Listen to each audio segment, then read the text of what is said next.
बस में न रहता हमारो जवानी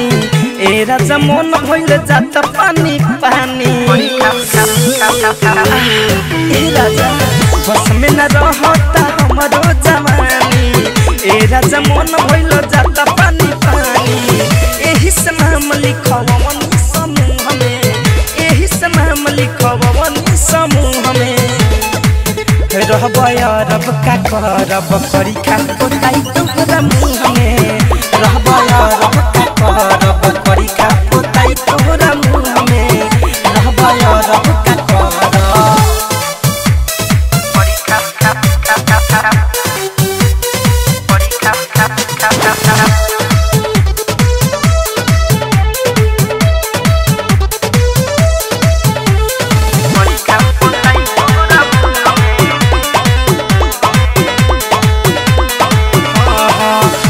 नहीं हमारा से होता कंट्रोल जी सोच में देहिया गइल हम गलती राजा अब नहीं हमारा से होता कंट्रोल जी सोच में देहिया गइल हम गलती काहे रहेला सोया इतना गुरूर में काहे रहेला रजा इतना गुरूर में रहबा रब का करब करी खा पोताई तोहरा मुँह में रहबा रब का करब करी खा पोताई तोहरा मुँह में रहबा रब का करब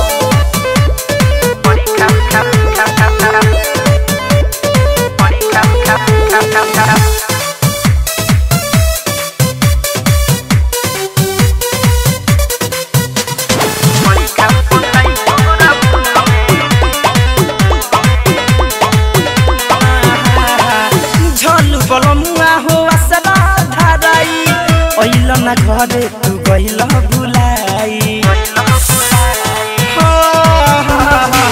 पियावा दिनेश गइल आसरा धराई अइल ना गुडन घरे गइल भुलाई धरे कौन धनंजय के बोलाल सुरूर में धरे कौन धनंजय के बोलाल सुरूर में रहबा रब का करब करी खा पोताई तोहरा मुँह में रहबा रब का करब करी खा पोताई तोहरा मुँह में रहबा रब का करब।